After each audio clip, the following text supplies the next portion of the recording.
The Power Moms Network, empowering moms to lift the world.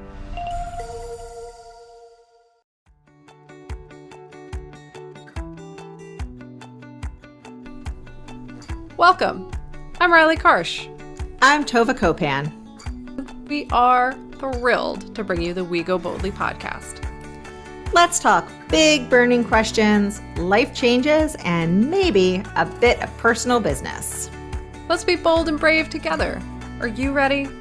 I am. Here comes the show.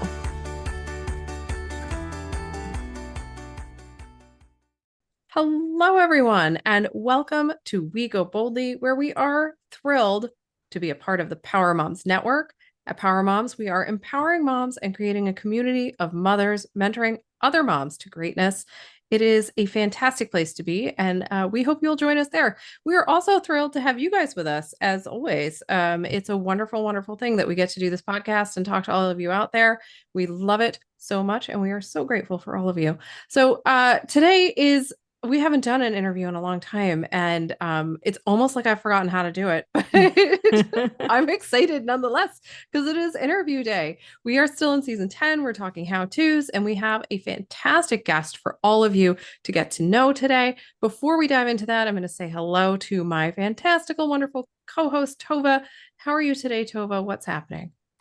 I'm excited for this interview too. I'm excited to do an interview because do we remember? I feel rusty. I feel rusty. Bad for Adriana. I'm like, we don't remember how to do this. Good luck.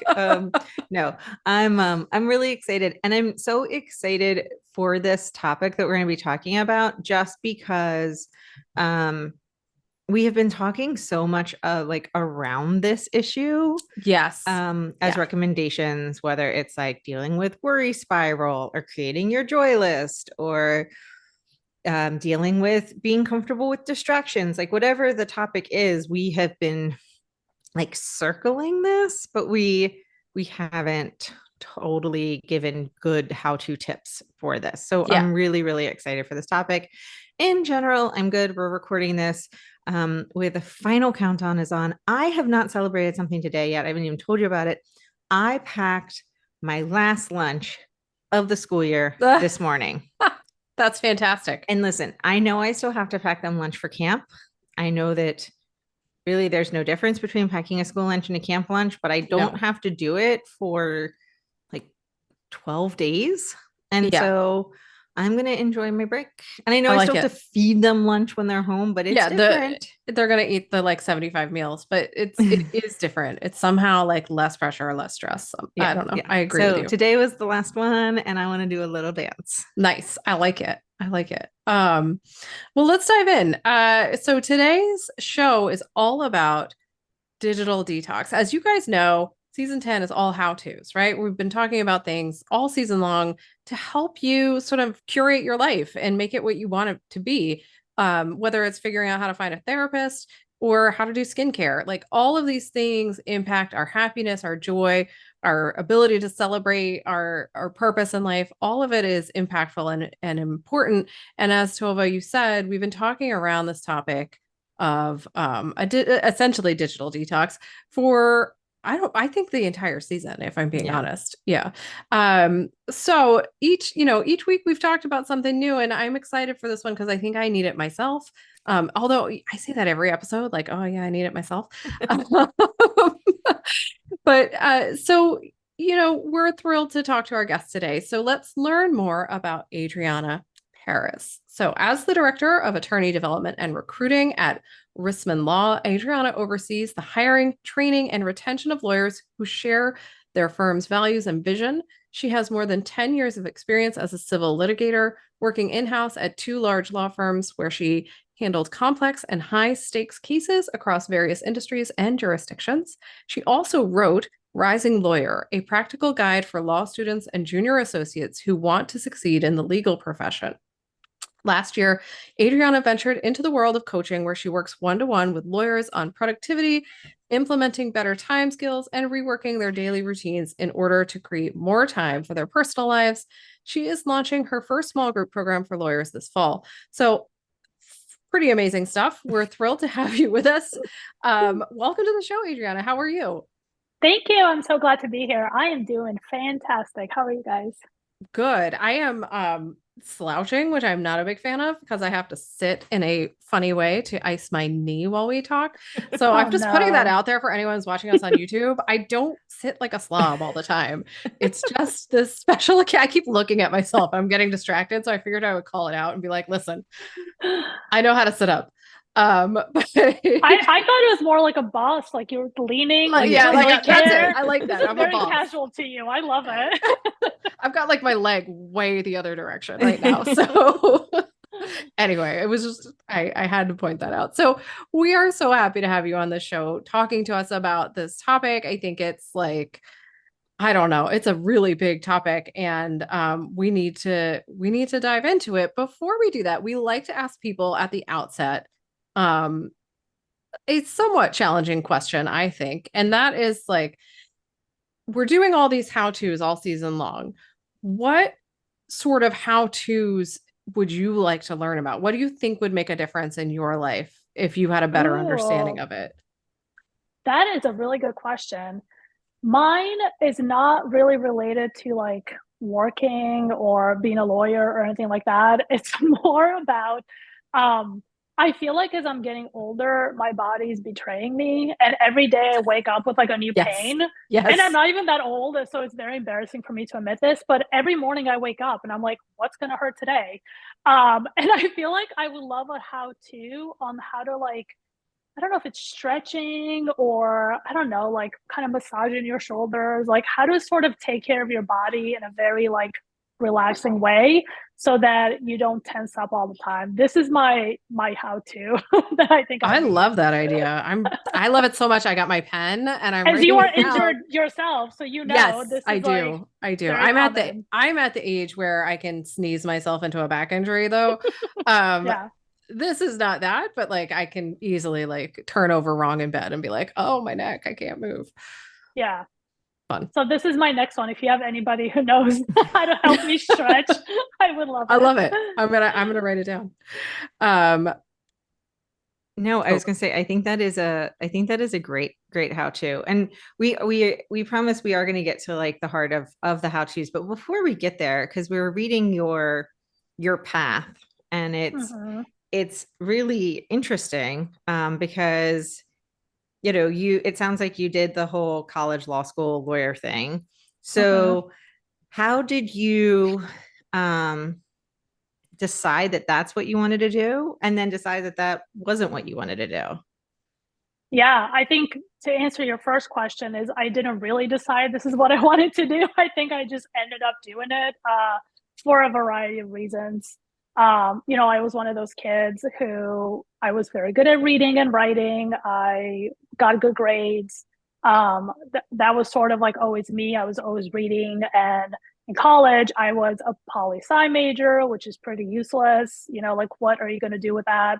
I lived in Florida. I wasn't even in DC, so I don't know what I was thinking there. But a lot of my friends who were in that same major were going to law school.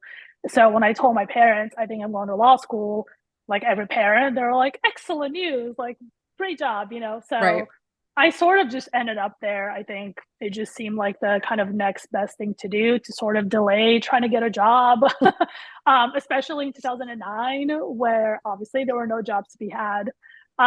So that's sort of how I ended up there. And how I ended up getting out of it is really by sitting with myself in a lot of discomfort in this job that I really never wanted to have to begin with, and asking myself, like, what am I good at? What do I enjoy?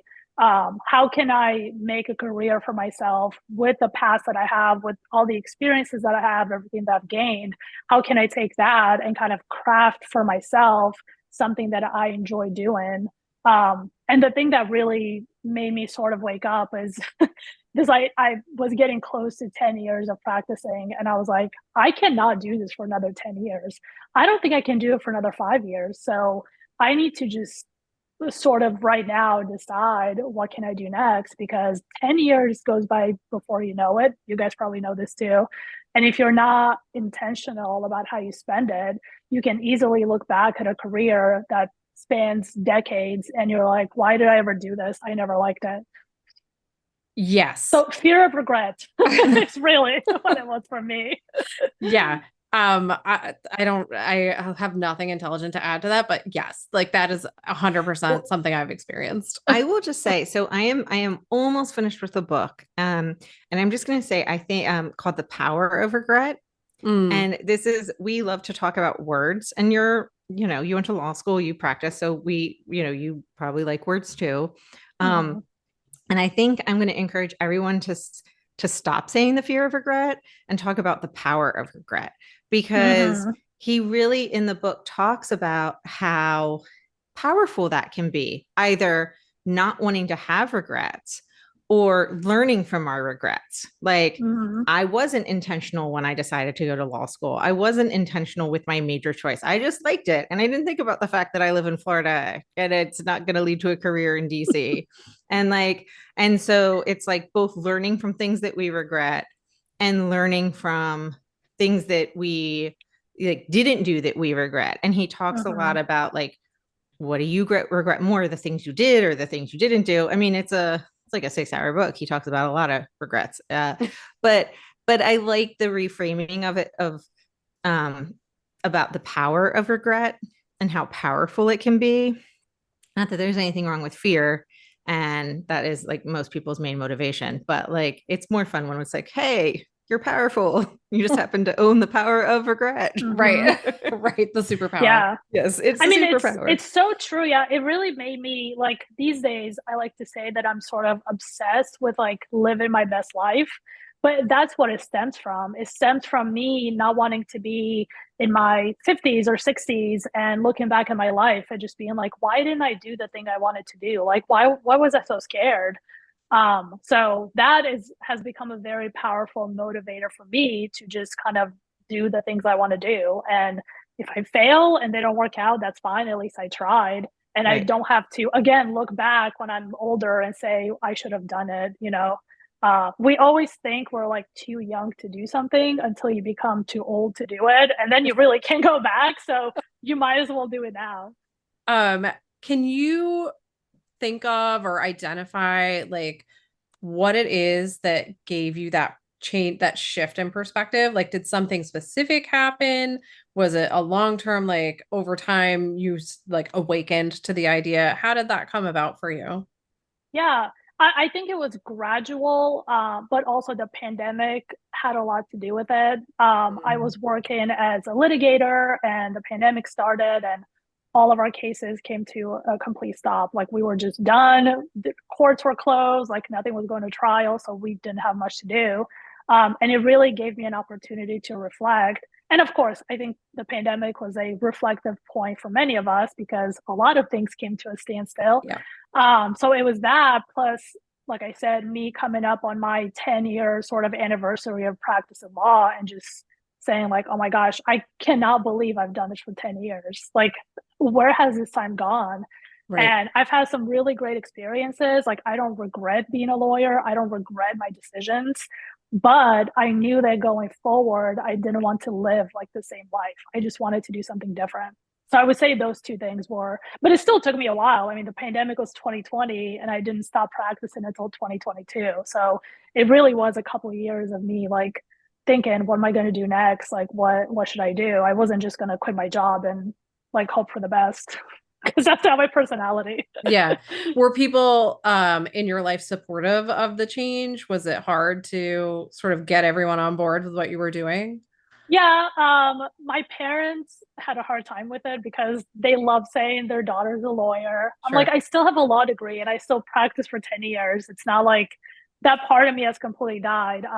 But it's funny, we're immigrants. Our family moved here in 2000 and I was a lawyer and my brother a doctor. So my parents were just like, we did it. Like, yeah, like wipe the hands. Success. Basically. They're like, you're welcome, America. You know, right. Like that was kind of their, they didn't say that, but yeah. So when I said so when I said I'm going to stop practicing law, they were like, no. Yeah. I was like, relax. I still work for a law firm. Like, It's okay. I'm not like I don't know, a barista, Yeah. nothing wrong with baristas, but that would have been for them like a big downshift. And so, Sure. they've come around to it now, but I think for a while they had a hard time with it. So do you think that drove you, not to like go way back, but we will go way back a little bit. Like, do you think that drove you when you were, like you said, you read a lot and you got good grades, and so you just, you followed the path, right? You went to college, you went to law school. It sounds like you didn't kind of look around and think, what are other things I could be doing? Was part of that because of your upbringing of, there was an expectation that, Yep. lawyer, doctor, that was the expectation. You have two options. Yeah. Engineer was the other one, but I was gonna say, never going to be me. Yeah.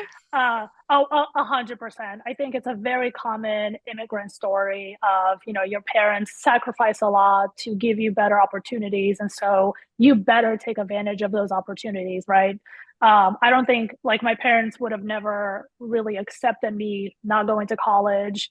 And then even go to grad school was like for them very much the next sort of expected step. So that definitely plays into it 100%. And the other thing too, even if you're not an immigrant, I think if you grew up with a certain amount of like financial insecurity, which we did, then obviously you're like, how am I going to never be in that position again as an adult? Like, what are the safe paths for me to make money and take care of myself so I never have to, depend on government assistance or like not know where my money's coming from. So I think those two things combined made me become a lawyer against my will. Not really. I fully participated in the process. I wasn't forced to go to law school, but I just didn't really give much thought to like other options. Right. No, that makes perfect sense. We do need to take a little break. So why don't we take a quick break? When we get back, I want to get into what you're doing now. Like, what is your day-to-day looking like now? So we will be right back, everyone. Well, hey there, dream chaser. Are you ready to make the next 12 months of your life unforgettable? Introducing the Year of You, a groundbreaking new goal system group that's about to redefine the way we approach personal growth. Join us with a community of like-minded individuals committed to unlocking their full potential. With expert guidance, personalized strategies, kind-hearted accountability, and a supportive network, the Year of You is more than just a goal-setting group. It's a whole movement. Don't just dream about it, achieve it. Click in the link in our show notes, or go ahead and visit us at goboldlyinitiative.com/Year of You to learn more today. Let's embark on a transformative journey together towards becoming the best versions we can be. The Year of You, where your goals become reality. Okay, so welcome back to the show. Before the break, I was mentioning we were going to do a little bit of a pivot to present day, and maybe you could just sort of describe for people what it is that you do on the regular, like what people know what a lawyer does for the most part, or they think they do. They do. Lawyers do a lot of find and replace, just as a side note. Anyway, what are you cut and paste? What are you doing now? Like, what does your day-to-day look like right now? Yeah, so I am the director of professional development and legal recruiting for a regional firm here in Florida. So my days are basically spent either mentoring, creating professional development programs, welcoming new attorneys to the firm, and also recruiting new attorneys. So I work with outside recruiters. I am very active on LinkedIn, trying to find new candidates to join our firm. I also, right now, I'm in the middle of summer associate season. So we have summer associates in all of our offices. So I have to travel to see them and meet them and do stuff with them and make sure that they have a good experience. And then in my free time, I also started a coaching business where I work with lawyers on mostly productivity. That has been like my secret sauce is productivity, getting things done, being intentional about how you spend your day. I also have a few folks want to work with me on career changes because I left the law. I think they're like, show me how you did it. I want to do it too. So I've done that too, and it's been fun. But I would say productivity is like my number one niche. So I'm thinking that probably a lot of what you're providing to the attorneys at your firm, and the summer associates and newer associates that you're mentoring, you are providing things that you did not have when you were a new associate. So what are some of those things that you're providing that you really wish that that everyone had or that you had? Because and I just will say, like, I work with a lot of law firms in my other job, and it is amazing what some firms give to their associates and what many firms don't give to their associates in terms of mentoring and support. So I'm guessing that you are filling a void that you didn't have. So what is it that some of those things that you're doing that you wish you had? Yeah. Well, I think the most so there's things I do for the lawyers at our firm, and then there are things I do for like the broader sort of legal community. And I think the broadest thing I've done is the book I wrote called Rising Lawyer, which was published by West Academic, and it's meant for law students, and it's available in almost every single law school for free for law students. And it sort of walks them through the fall recruiting process, like on campus interviewing, and then their first summer associate position, and then all the way through their first year of practice. And it's a very like conversational book. It's very short. It's not geared towards any particular practice, although it is specifically for law firm attorneys. So if you end up working for the government, it may not be as applicable. But it's really all those like sort of like things that we have to learn as we go, like how to work with staff and how to set up your office. Like a lot of, I mean, I see it with the lawyers that we have starting now, especially the new law school graduates. So many of them have never worked in an office before. They've never had a full-time job. Like you have to just completely switch your brain from being in a class for years and years and years to then being in an office and having to produce work product that isn't graded, but it's definitely rated by somebody. It's reviewed. You get feedback. I also teach lawyers how to like make mistakes and own up to your mistakes and don't try to hide it and don't try to like fix it in a sneaky way because it always comes back to light. So just things like that I felt like I had to learn on my own. Especially when I was a summer associate, I was the only summer associate in our firm's office. Like I didn't have anybody to sort of like talk to. So and then I was a only person starting at the firm in that office as a fall associate. So I really just had to ask a million questions of everybody else and then just teach myself things. And then for my firm, I am the first person in this position of director of professional development. So when I came on board, I was like, what do people do when a new lawyer starts? And they're like, ooh, like we show them around the office, we show them where the bathroom is, like that's it. And I was like, what? So we put together an entire like first week kind of learning curriculum of very basic kind of video tutorials that I had partners, present, like what's a deposition? How do you review medical records and then summarize them to like prepare for trial? Just things that are really basic skills for lawyers, but it's very hard to learn those by just like sitting next to someone and watching them do it. So we put together all kinds of materials for them and things like that. So I don't know if that answers your question, but that's, those are some of the things, some of the resources that I put together. What do you think? I guess it's a two-part question. What is your like favorite part of what you're doing? And what do you think is the most important thing that maybe not just lawyers, but like people starting out in new careers and new places ought to focus on? Like, what are those things? Yeah, I love teaching lawyers. I mean, I'm going back to productivity, but I really think that the difference between like an okay lawyer and a really excellent lawyer is how they're able to kind of manage everything they have going on in a way that is sustainable. So you see a lot of people kind of like shoot up to success as lawyers because they bill a ton, they say yes to everything. They're very like wanted in the firm because they're doing a bunch of things.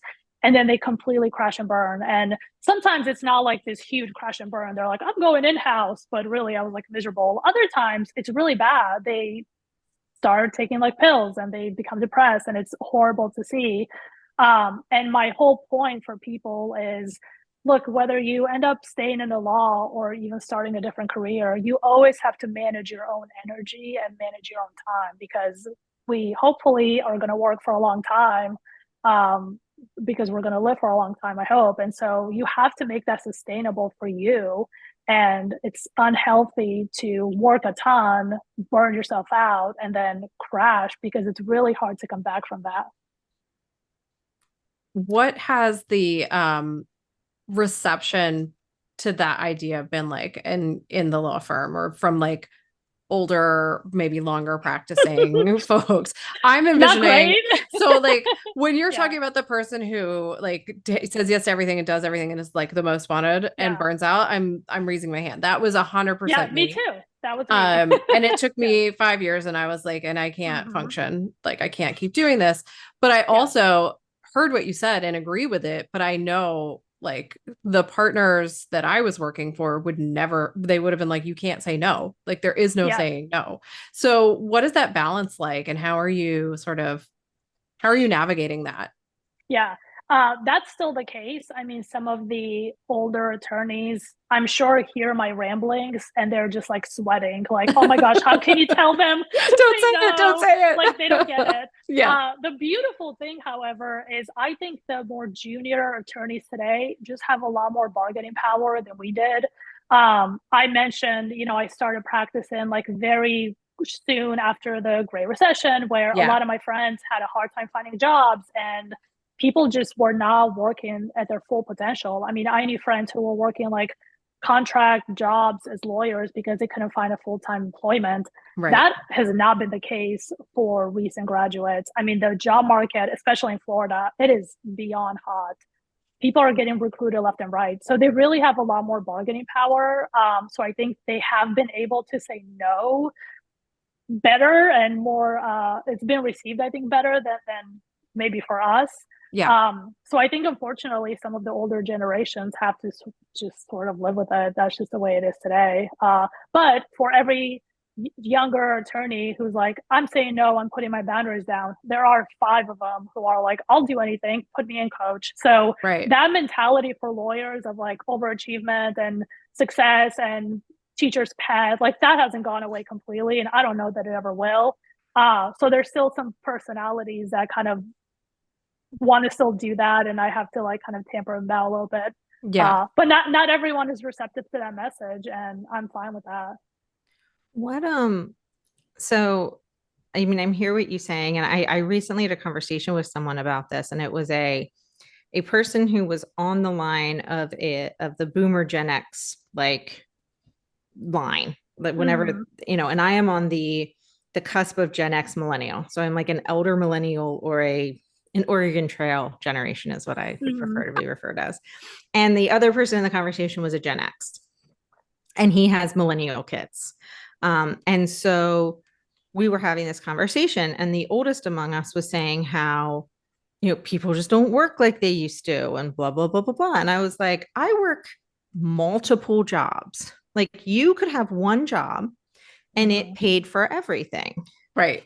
And I work multiple jobs and still can't. Like I read something that if you want to make the equivalent of someone in 1990 making $80,000, you have to make $264,000 right now. Like that is insanity. And the Gen X person was like, oh yeah, no, I have no work-life balance. Like I just work all the time. I don't have a problem with it. I just do it. Like I'm not complaining. I just like it. But he was saying how proud he is of his kids, who are very hard workers when they're working, because they were raised by 2 people who had very good work ethics. But when they're not working, they're not working. Yeah. Mhm. And they set those boundaries. And he attributes, they're on the other side of the millennial generation than me, but he attributes their generation to that. Yep.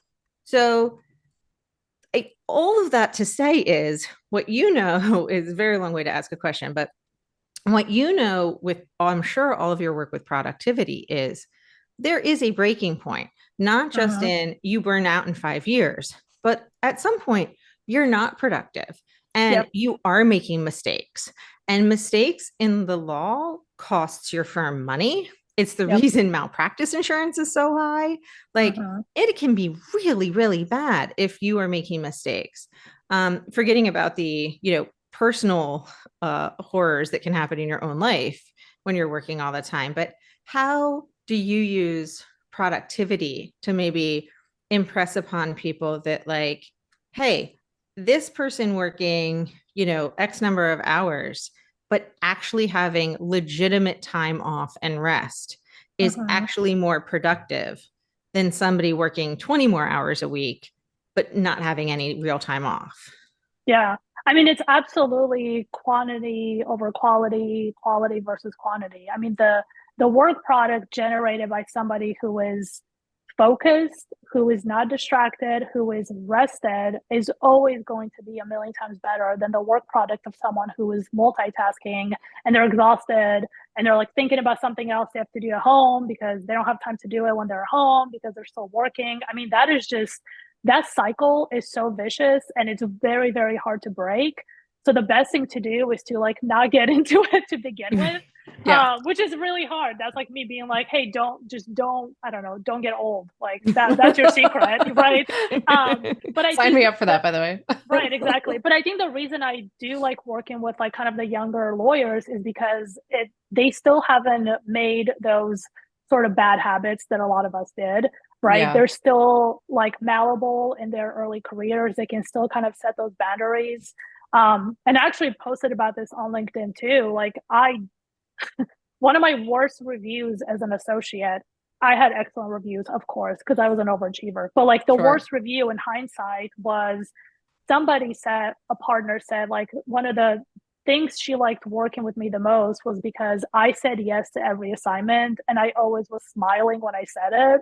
And like, I mean, she thought she was giving me a great compliment. Like, you're so available and you're so nice about it, And in hindsight, I was like, I am a doormat. Like, that's what I am to you, right? I am somebody who is so reliable that you treat me like, just whatever. I mean, you'll give me anything and I'll do it. And I'll even be smiling about it. And this is something I tell associates a lot is you do not want to be known as a person who says yes to everything. It might sound good and you're people pleasing, like a little part of the brain might be like, do that. Right. But in the long run, it is a surefire way to just become a doormat for people. And also for you to lose yourself in this career, because if you say yes to everything, you lose your ability to discern what you like to do and what you don't like to do, right? It all kind of becomes the same thing. Like you just hate doing the whole thing because you're always saying yes and you have a lot of things to do. And the best thing you can do for your career is to be very mindful of what you like to do and what you don't like to do, because that's how you kind of are able to curate a career for yourself that you love, is by focusing on the things that you like, realizing what you don't like, and just trying to stay away from that. And as you kind of progress in your career, slowly but surely, you can get to a point where the majority of your work are things that you like, and you know what you don't like, and you just don't do that. Yeah. Absolutely. Let's take another quick break. And when we come back, I want to get into digital detox and like the how-to of it all. What does it mean? All those fun things. So we will be right back after this break, everyone. Hey, pod friends, it's us again. Looking for a place to collaborate, an opportunity to share your knowledge? Have you been working so hard on a podcast, book, course, product, or retreat? Do you have insights that could light up our podcast? Well, we want to hear from you.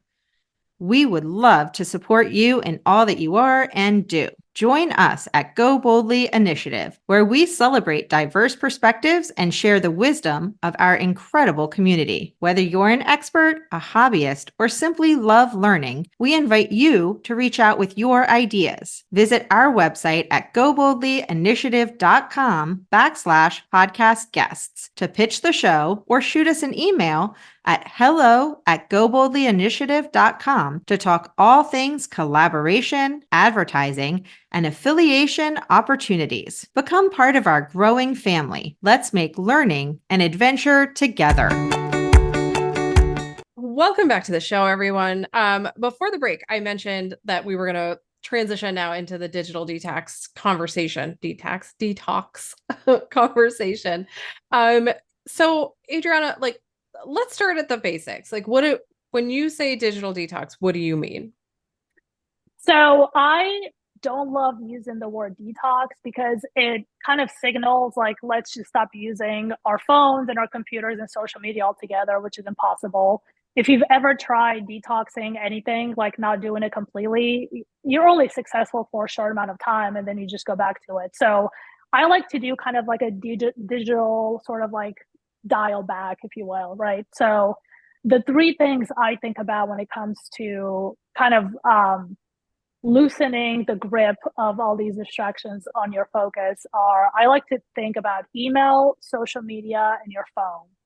And I sort of put them in three buckets because I think these are the things that are most prevalent in our lives. And I sort of have like little tricks for each one of them. Most of these are things that I implement myself with varying degrees of like success. That's the thing about trying to detox or trying to dial back things that are built to be very addictive. It's Yes. just very hard to completely like be successful, but even a small reduction in the time that you spend on social media, for example, is going to make a huge difference. So I like to think of those like kind of three buckets. And I can walk through some of my tips for each, or if you guys want to, I don't know, ask me questions about it, however you want to do it. Well, so yes, I would love to know tips for each because I will admit this morning, my kids were like, somebody said something about like dopamine. My 10-year-old was like, dopamine sounds like a drug. And I was like, it is a drug. It's a drug in your brain that makes you feel good when you look at YouTube shorts. That's why it's so hard to not look at them. And they were like, what is happening? I was like, it's why it's like you're addicted. And they're like, like that I was like, yes, like nicotine. So that might have been an over the top reaction. I love that reaction. I wish you had recorded it. Yeah, it was a lot, but I was like, it's in your brain and it's a chemical that makes you feel good and we just talked about this yesterday and I was like, your body is rewarding you for new things. And it's like, oh, look at the thing, like the saber-toothed tiger that is like attacking you. And it was a whole thing. So I would love tips on all three of these things. All of them, please. So you can start us in any order, but I would also love to know like how you came up with them, if it was talking to other people or you just like you figuring out yourself what kind of worked best. So whichever way you want to dive in, I'm open so I don't keep yelling at my kids about dopamine. Yeah. So I mean, part of it was me realizing it really started with social media for me. I was using it way too much during the pandemic, like a lot of us, because I had a lot of downtime and I wasn't happy at work. So I was sort of numbing myself with like low dopamine hits, like, oh, let me just keep scrolling through a page because maybe something new and exciting will pop up. Surprise, it's not new and exciting. It's like the same shit over and over again, but your brain doesn't know. 100%. Like, how many cat videos can you watch? A lot. Let me just be clear. A lot. Exactly. I can watch many. So it was a combination of, I read a couple of books that were actually helpful and I have the names. I can probably just email them to you afterwards. Yeah, that would be great. Like, share them. Yeah. But I also then try everything myself. I'm like, well, let's see if this actually works. So the social media obviously is a big one for most of us. And honestly, the best thing to do and the easiest thing to do is to automate you not being able to check your social media as often. And what I do for myself is in your iPhone, you can set time limits on any application on your phone. It's not just social media, like any app that you are using a lot that you want to not use as much, you can go on your phone under settings and you can set screen limits for the day. So for me, my Facebook and Instagram have a 10-minute per day limit. That's it. So then once I get to and it gives me a warning just so I'm not like completely caught off guard. But then once I hit my 10 minutes per day, those apps just shut off and I can't use them. I mean, you could if you wanted to, but your brain really doesn't want to work that hard. So when it sees on your phone that these apps are like blurry and you can't click on them and use them anymore, your brain is not going to try to force you to like unlock it. So that's what I do with that. It's very, very simple. It just times me out and then I just don't use them anymore. And I suggested this to one of my clients and he was like, well, I don't even use them on my phone. I use them on my computer. Like it was some sort of like, he's like getting around it. And I'm like, well, I'm like, but you're still spending hours on your computer looking on YouTube. Like YouTube was his thing. Right. And so the trick for that, and again, it's not super fancy, but all of us are like logged on and we keep that thing logged on our computers. So you have to log off. So uncheck the button that says keep me logged on any of your screens. And then next time you open a tab and you want to go to YouTube, you're not logged on. It's going to ask you to log on and you have to put in your password. And again, you might do it every once in a while, but eventually your brain is like, I don't want to do this again. I don't remember my password. I don't want to look for it. I don't want to type it in. Like we're lazy that way. So you will just use it less. Again, it's not foolproof. I'm not saying that you will never go on YouTube again. But it does help, again, that it's the ease of access is really what's making us just constantly go to these fun little apps and fun little pages on our browser because we know that we're in and you don't have to put in a lot of effort to get the little dopamine hit. Yeah. If I have to put a password in for something, it's like, I'll see you next year. Like I exactly don't, exactly. I don't know what they are, that I have to reset it. It's a whole thing. Like my brain is like, there's a reason like none of us check our bank accounts all the time because they log you off after like 30 seconds. 30 seconds. You go to look at your stuff and 30 seconds later, they're like, oh, your session has timed out. You're like, how is this possible? Also, whatever password you put in is no longer your password. Yeah, so good luck. Exactly. But this is the opposite of social media apps that will keep you logged in for decades if you let them. Right. So that's kind of the one trick.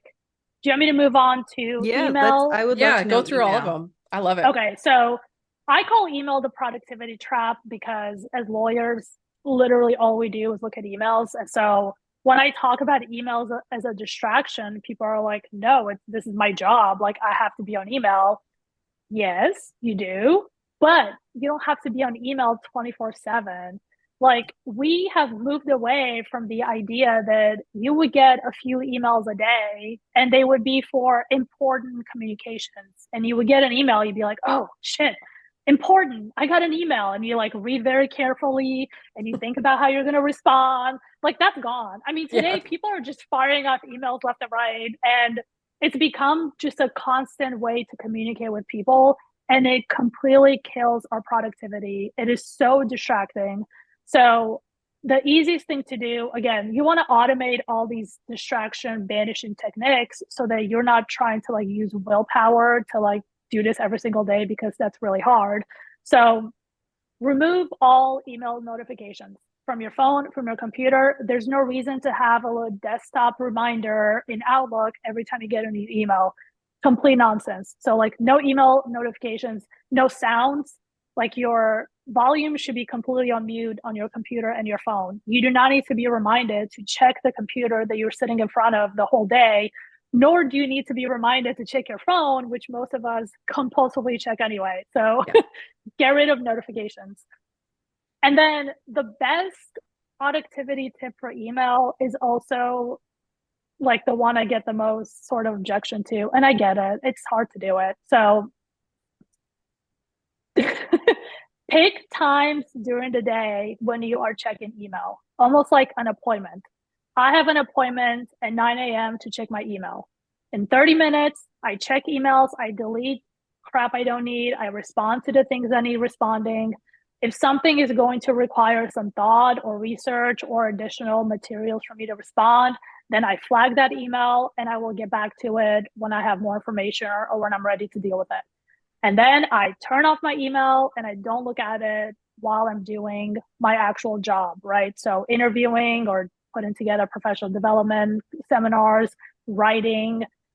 And then I turn my email back on at like 11 a.m. and I check it again. So you basically have times during the day when you deal with your email. Outside of those windows, you are not looking at your email.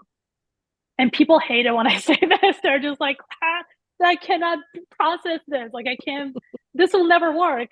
And I'm like, it sounds like it's not going to work until you start doing it. And I can promise you, if something is an emergency, which it almost never is, it really almost never is an emergency. But if something is truly an emergency, people will find a way to get in contact with you.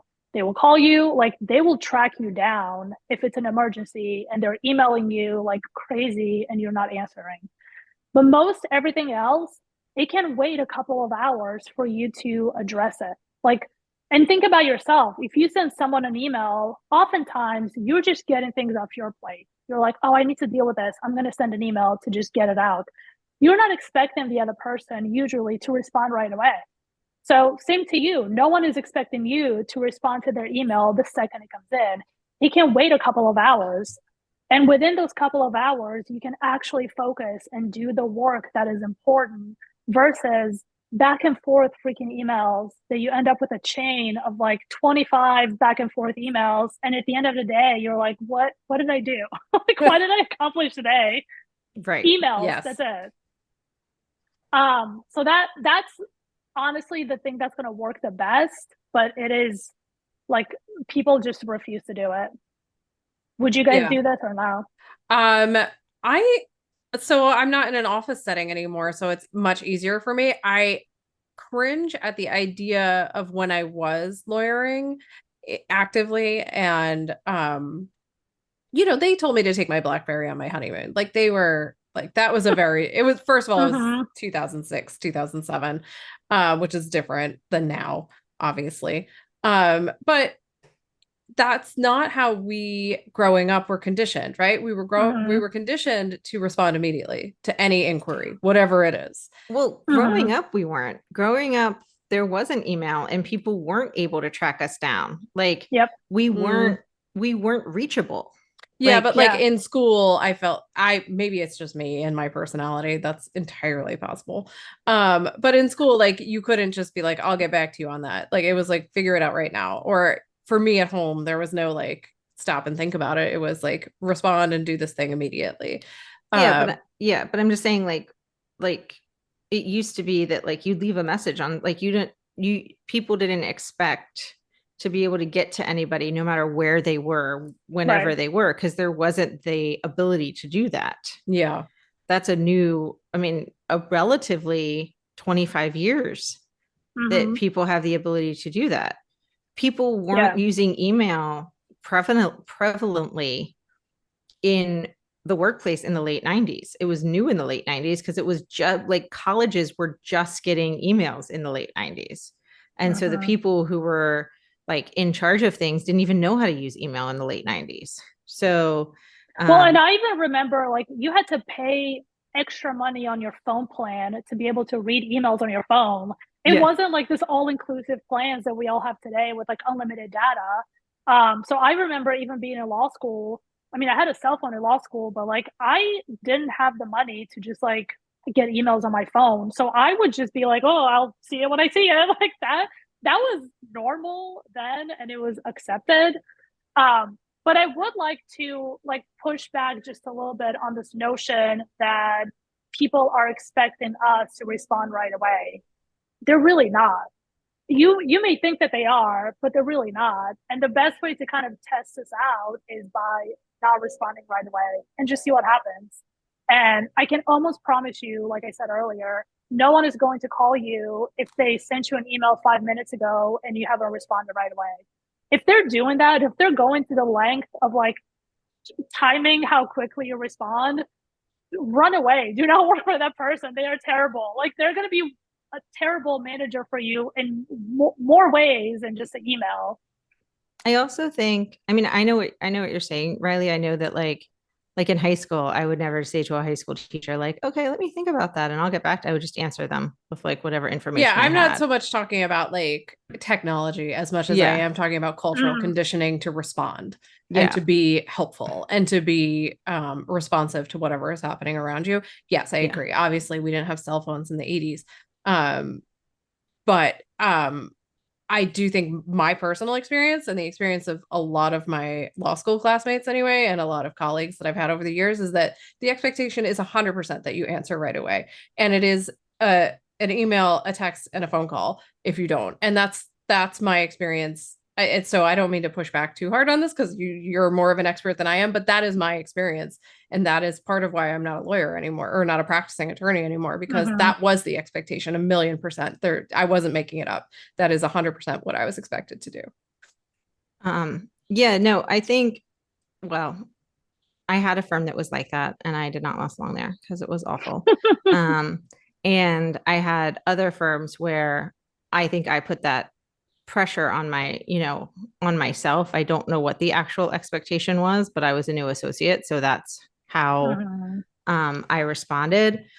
What I've learned in the positions that I've been since I've not been a lawyer is that, as you said, you learn who the people are who expect things immediately. And you like, I received last week an email from somebody before 8 o'clock. I think I received an email 2 or 3 times from them. And before 8:15 or 8:30. And they were like, we really need this response quickly. And I was like, we have not, what is even happening? Like the first 2 emails was before 8 o'clock in the morning. Right. And I'm like, what is even going on? And then I called them and they didn't answer the phone. And then they emailed me and they're like, no, I just need this thing. And I'm like, okay, take a breath. Yeah. But then I know the other people who are like, they would not expect, if I can, I would love to give them an immediate response because I like them.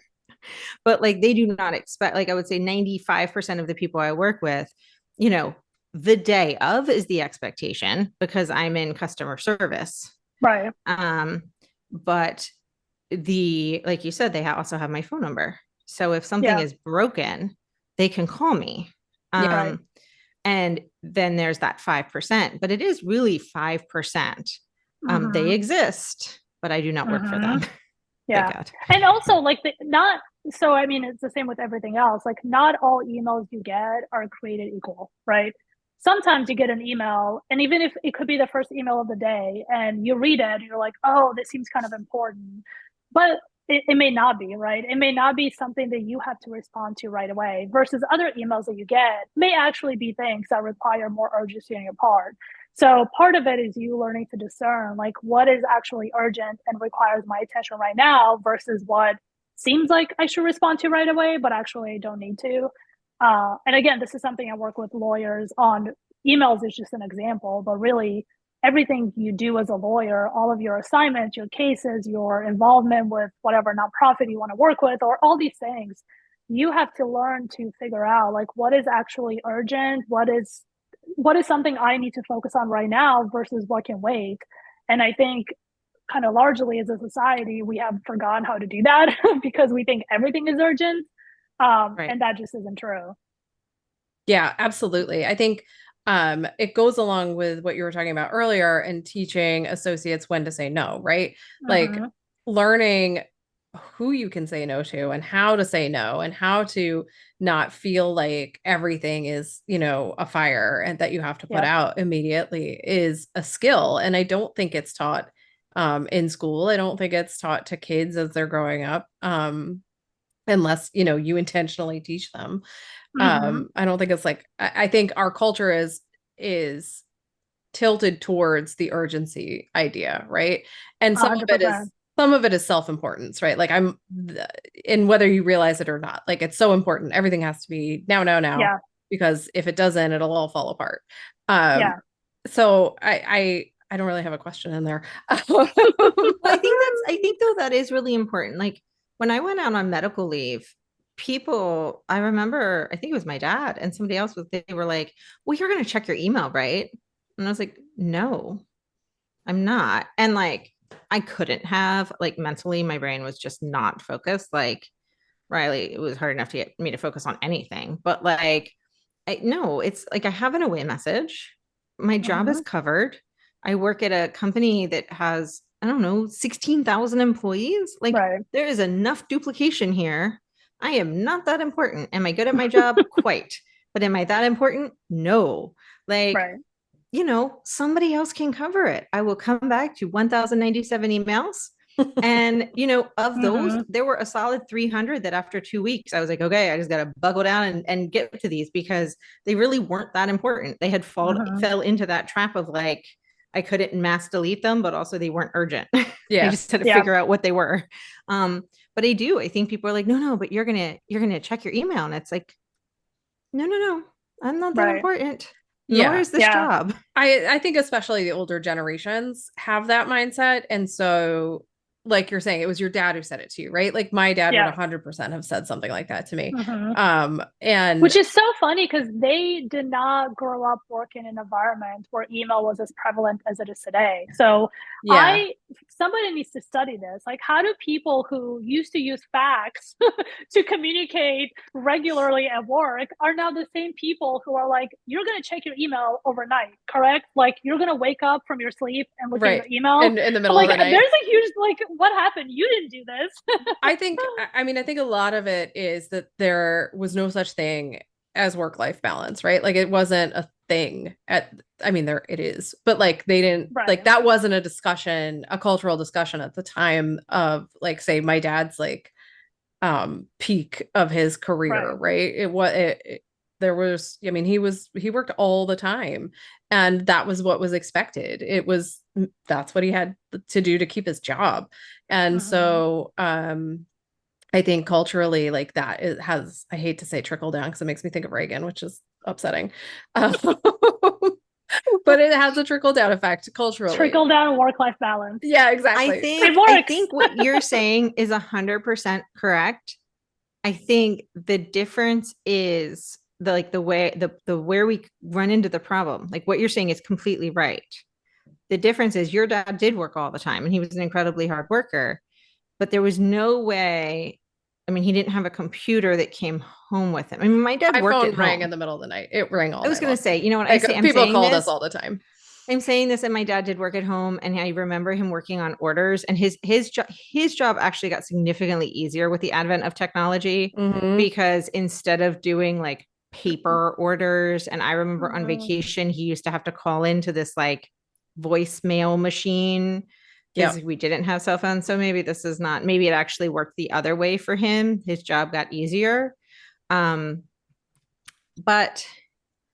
there was still, I don't know. I mean, he worked at home, but he still wasn't there's something different about like your cell phone next to your head. Oh yeah. You know what I mean? Like there's something different about like all the wonders of the world in a little cardboard like card case. I'm looking at it like it's going to answer me like next to your bed. Yeah, well, because there's no physical boundary then, right? Like there's and you also lose some of that energetic boundary. And I do want to get to more questions for you, although this discussion is fascinating. If there is a phone next to your head all the time, and God forbid you don't have do not disturb on, which I don't know why anyone would not have it on. But then it's pinging all night long. I know when my husband leaves his phone, like sometimes he forgets to set it or whatever, and it goes, and it's like, and he's got two phones. He has a work phone and a personal phone, and then they're like pinging, and I'm like, make it stop, like make the noise, the vibration, and all of this. It's like 3 a.m. Who's calling you? For sure, do not disturb overnight is like such a lifesaver. But this is very sad to me, but they've done studies on teens where they take their phones away for like a few days and just kind of ask them like, how are you feeling? And so many of them have reported they feel like their hand is actually missing. They're like, I feel like I have, when people get like a limb amputated and it's ghost limb where they feel like they still have it, the teens feel like they're like something is missing from them, and they're incredibly anxious and they're just jittery. Like it is a totally addictive thing. The phone is. It just is. Absolutely. And it was created and designed to make our lives easier and to make our jobs easier, but it sort of has like completely taken over. Right. So like what I do with my phone is, again, and this is, thank goodness they put this in your settings, which I feel like most people or many people don't even know, like this is in your phone settings. Your phone has settings to help you use it less. It's magic. So you can go to your screen, you can go to your settings in your phone and you can set screen time. So this is for your entire phone, not just certain apps. So I have my screen time set so that before 7 a.m. and after 8 p.m., I cannot do anything on my phone. Nothing works, no text, no emails, nothing. And then overnight, I put it on Do Not Disturb. So if someone's calling me or emailing me or whatever, it makes no noise for me. And part of me is like horrified that I even have to do this because if I didn't, I would check it. Yeah. But again, it's like use your phone to help you use it less. And again, I silence all my notifications. So even when I have my phone during the day, it's not constantly lighting up or making any sounds because it doesn't have to. Like I check it compulsively anyway. I don't need it to remind me that I have something interesting waiting for me. Like I know it does. And the other thing I've done too, which kind of going back to the applications on your phone, is most people, especially on an iPhone, when you turn on your iPhone, all of your apps are like jack in the middle of it. And all of your notifications are on. So you see all your unread, whatever, Instagram messages and yada, yada. So what I do is I moved all of these notifications from the first screen to like the third screen. So when I open my phone, I see nothing. It has nothing on it. It literally has my camera thing at the top and that's it. I have to swipe screens to actually go to see all my apps and see all my email notifications and everything else. And again, does it help 100% of the time? No. But very frequently when I compulsively open my phone, just because we all do for no reason, and I look at it, I have nothing. It's just like my screensaver, which is my beautiful dog. That's it. I don't see any notifications. And then I just turn it off. Now, of course, sometimes I'm not that stupid. I know where my notifications are. So I'll just swipe my screens until I get to them. But it has helped to somewhat reduce how frequently I'm like just looking at my phone and getting kind of caught up in all the little notifications that you have and just clicking on my apps and seeing what's going on. That's these are all great, fantastic tips. I use some of these just as a side note. If you have kids with phones, you can lock their apps and things like that too, which is great. Yeah. Yes. My daughter's phone turns off at like 7 or something and stays off for a long time. So, what do you think is like, if people were like, well, I'm going to do one thing, like just that's it. What would the one thing be to decrease your digital, attachment? Dependency. I don't know. What do you think people should do? Yeah, the question has to be like, which one do you feel like distracts you the most? Are you constantly like reading emails and kind of just always dealing with a super full inbox and never getting through stuff? Or do you always open your phone? Do you check your phone at night? What is like the biggest impediment to you staying focused and to you not being distracted? And once you figure out what that is, then just pick one of these, right? I think the screen time is the best thing if you are a compulsive phone checker. I think the app limits on your apps that you use the most are brilliant. And then for email, I think at the very least, just like turn off your email notifications. I think that's an easier one to do than the one that I think works the best, which is set times to check your email, which most people don't do. I get it.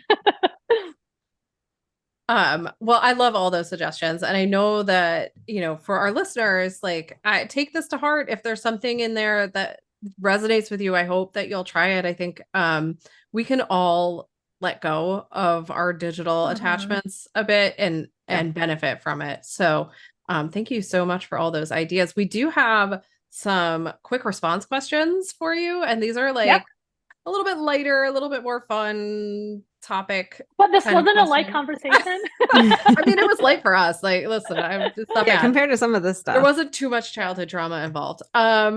But yeah, so Tova's going to ask you 5 questions. She is not allowed to ask follow-up questions. And you can just answer whatever comes to mind. So Yeah, Tova, cool. take it away. Here we go. Okay. What do you do when you first get up in the morning? The first thing I do is I put on my gym clothes and then I take my dog out for his walk. Within 5 minutes of waking up, we are outside. Nice. I can't say anything, but anyway, We both had follow-ups for that, by the way. we did. I was like, oh. What is your favorite movie? Mamma Mia. Both of, or 3 of them. I guess there have been 3. Because I love Greece and I just love the beautiful, like, I don't know, backdrop of the movie. Yeah. What is in your purse? I don't have a purse. I have a backpack. Does that count? Yes. Definitely. What's in it? My planner. I use a daily planner that I religiously put all my stuff in. My laptop, a pen, chapstick, all my credit cards, my ID. That's it. Who was your teen heartthrob or crush? Easy. Nick Carter from the Backstreet Boys. Amazing. What is the best piece of advice you have ever received? This is a hard one. Might be the hardest of all. I think the best piece of advice is to live your life like it's your life because it's your life. Yeah, that is fantastic advice. That's awesome. And something we subscribe to wholeheartedly here at We Go Boldly. So thank you so much for being on the show today. If people want to connect with you, find you, etc., where's the best place for them to go? Yeah, I'm the most active on LinkedIn. If you just search my name, Adriana Paris, I will come up. I have a public profile. Anyone can find me. I also have a website, adrianaparis.com. And I'm sort of on Instagram, but not very active. So don't even bother. Yeah, you have those 10-minute a day limits. So yes, I can't do much. I have like no friends and I never post anything. So well, and that's why the first thing you do when you get up in the morning isn't look at your phone. Right. You go straight That's outside. Right.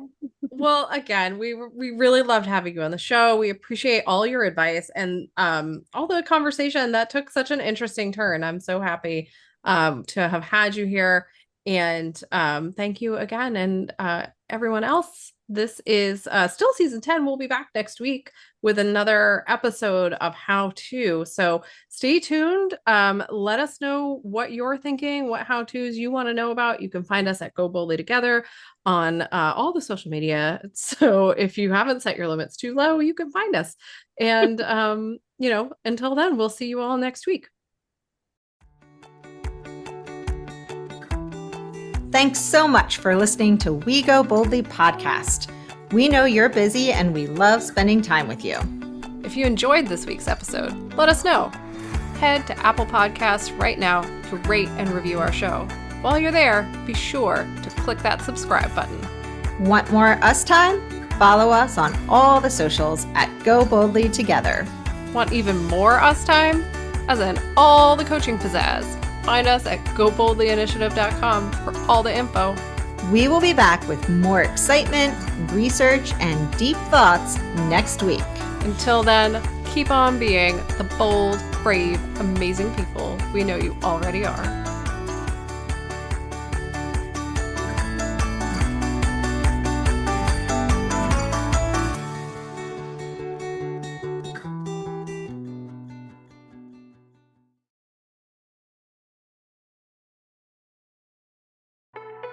The Power Moms Network, empowering moms to lift the world.